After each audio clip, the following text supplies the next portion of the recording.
Thank you for joining me on this last segment on today's show, talking about the Baltimore Ravens and one of the leaders, one of the more veteran players. It's crazy to say because of all the changes that they've gone through up until now in Marlon Humphrey. What is his future looking like with Baltimore? Because it was brought up through the articles that I was reading on how this could be a make it or break it year for Marlon Humphrey. Again, it sounds crazy because he has been a big piece for them and their defense, but with Marlon Humphrey, a little bit of a background check on him.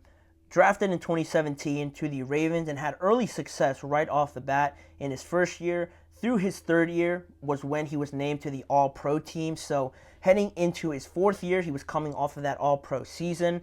And during his rookie year, heading into that fourth year of that rookie deal, Baltimore decided to extend him to a massive 5-year, $97.5 million extension.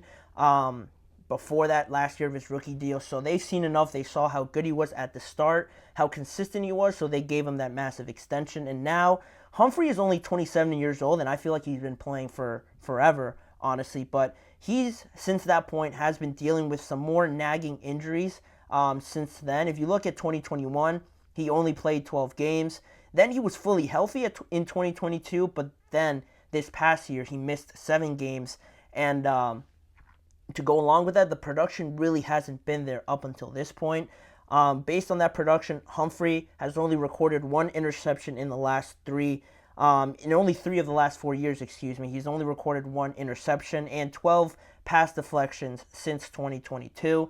He has 3 years left on his deal, but no guaranteed money after that. So after this year, no guaranteed money left on that deal. So the Ravens have a little bit more of an advantage there in terms of what they want to do with him, what decision that they want to come up with after this year based on how he plays and how the production is and how healthy he is, really, because The Athletic wrote in one of their articles how Humphrey, how his cap hit this year, or actually, in 2025, is going to be 25.13.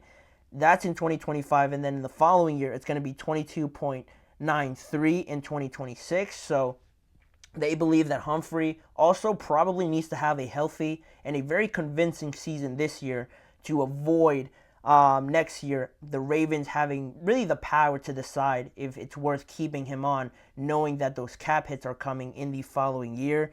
He still has a great opportunity because not only is he getting at least another year, but at the same time the Ravens are a good team, so it's not like you're trying your best to produce out there with a team that's not so much of a dominant force. Their defense is very good, probably in the top 5 conversation. So he's going to have a great opportunity with a great pass rush to have these chances to record some more interceptions, have a low completion percentage against them. He has one more chance, it seems like, to do so before we head into 2025, and there's a lot more questions than answers around Marlon Humphrey. And also the health factor is huge. Playing as many games as he can this year is going to go a long way in convincing the team and the fans that he at least is out there. He is better serving them, obviously, with him on the field than hurt.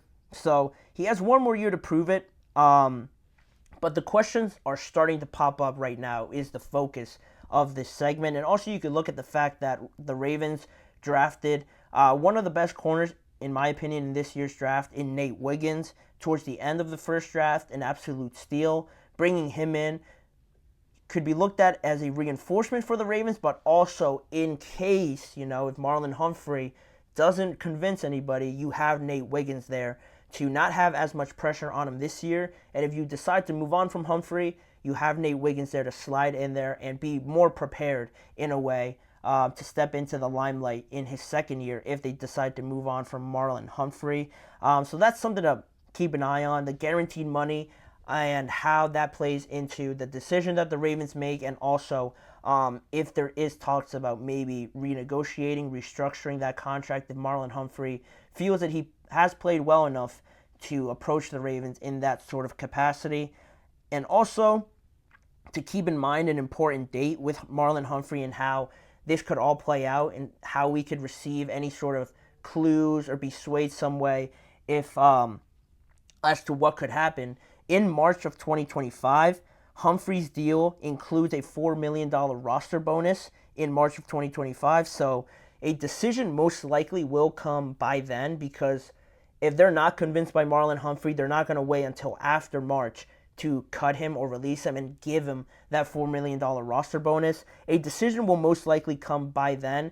And then at that point, if it comes that early in the process of the offseason, it could be a post-June 1st designated release by the Ravens, like we've seen a lot this year. By doing so, the Ravens would actually save $18 million in cap space by designating Humphrey as a post-June 1st release. So another thing that could benefit the Ravens, not to say that they should do it, but it is something that's enticing because of the fact of where Marlon Humphrey is right now.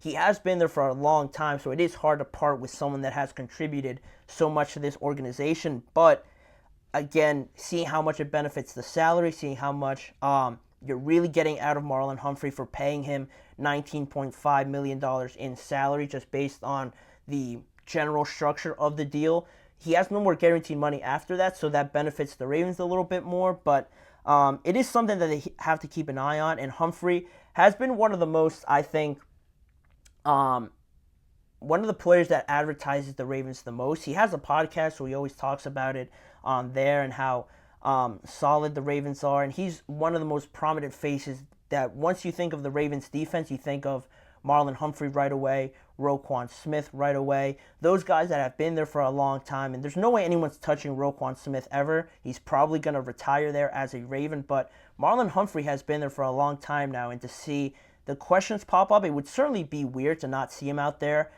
Being a Steelers fan and seeing him out there all the time in those games against the Ravens, it would surprise me if they decide to move on from him.